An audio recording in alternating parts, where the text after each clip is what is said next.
आपके सम्मुख कोई अगर दुखी हो जाए,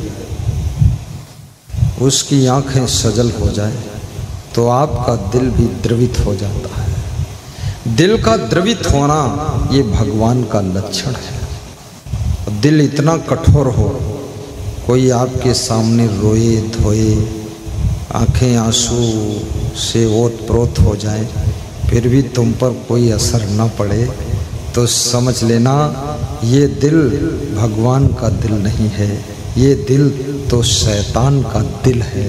और इस दिल में अब दया नहीं है। दया विहीन दिल हमेशा दूसरों को कष्ट में देख करके प्रसन्न होता है, और दयालु दिल दूसरों के कष्ट को देख करके स्वयं कष्ट में डूब जाता है। पर दुखेन यो दुखी सुखो यश परश्रिया संसारे अस्मिन सह विज्ञेया साक्षात देव हरि स्वयं। पद्म पुराण की ऋषि ने कहा है, जो दूसरों के दुख को देखकर द्रवित हो जाता है और दूसरों के सुख को देखकर जो प्रसन्न होता है, ये दोनों बातें बहुत कठिन है। जनरली इंसान तो यही देखना चाहता है सब दुखी हो, केवल हम सुखी हो,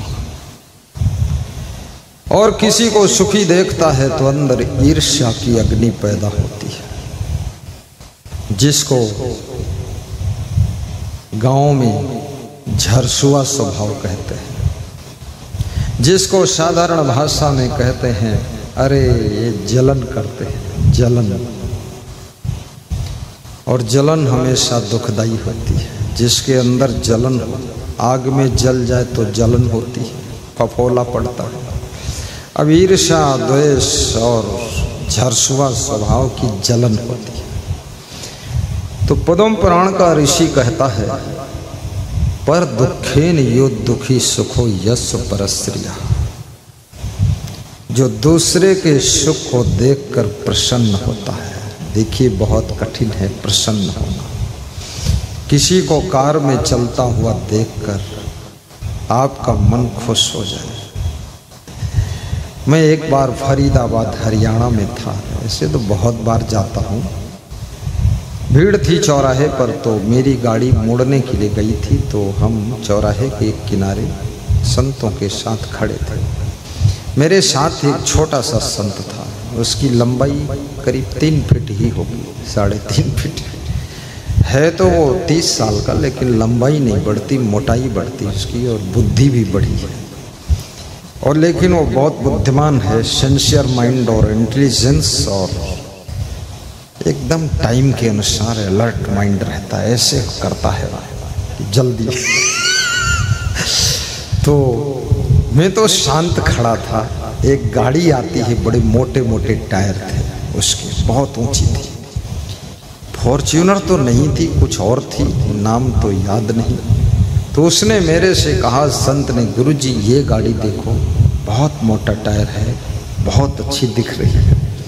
तो मैं भी खाली ही था, तो मैं ऐसे हाथ उठाया, अरे हमने कहा क्या टाप की गाड़ी, पहली बार इसका दर्शन हुआ है, ऐसी गाड़ी कभी देखा ही नहीं।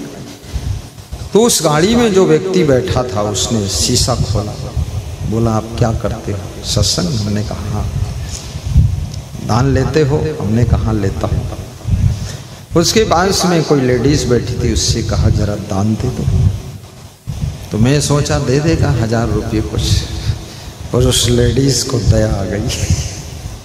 11,000 रुपये दिए, आज के 20 साल पहले की बात। तो फिर वो उतर कर आया जो गाड़ी चला रहा था, बोला मैं बहुत बड़ा एक्टर हूँ और ये एड्रेस लो, मेरे घर आना, तो मैं आपको जो ज़रूरत होगी 2-4 करोड़ भी दान करूँगा। तो हमने कहा कैसे आपके अंदर इतना दिल हो गया? बोला आपको देख करके मैं प्रभावित हुआ, आपने ऐसे हाथ किया मेरी गाड़ी की ओर, तो मैं खुश हो गया। आप मुस्कराए मेरी गाड़ी को देखकर। मैंने कहा मैं तो किसी की उन्नति को देख करके अत्यंत खुश हो जाता हूँ। बोले उसी खुशी से मैं खुश हो गया और मेरी खुशी से ये दान मिल गया, अब फिर आओगे तो और खुशी बढ़ेगी, दान बढ़ेगा। मैं उसके यहाँ कभी गया ही नहीं, क्योंकि एक्टर से मैं दूर रहता था। कभी नहीं गया। एक्टर के क्या भरोसा कहीं हमारे साथ भी एक्टिंग कर दे, इसलिए मैं नहीं गया। क्योंकि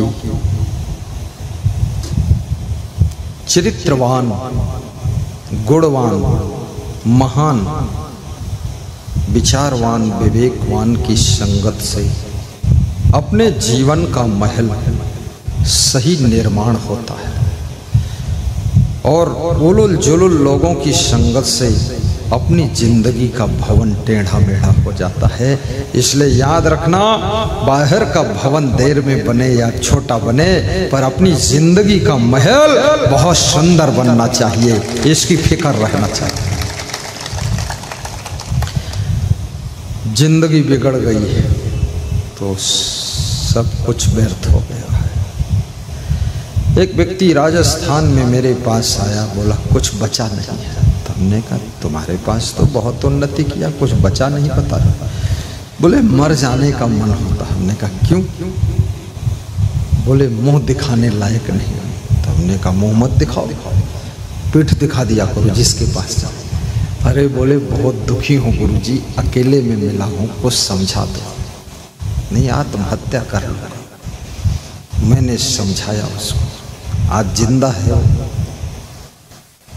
प्रयागराज कुंभ मेले के भंडारे के लिए 51,000 दान भी भेजा था और कह रहा था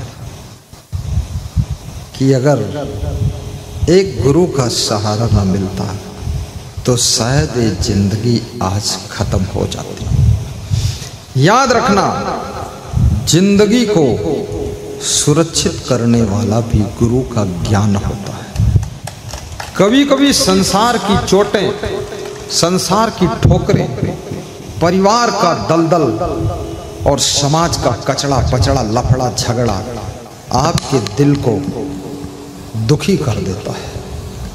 कभी कभी तुम परिवार के सदस्यों से भी बहुत व्यथित हो जाते हो और याद रखना, तब मन होता है घर से कहीं और चला जाओ। फिर कभी मन होता है कहीं मर जाऊं। फिर मन होता है खाम खां पैदा हो गए संसार में लफड़े में फंसने के लिए।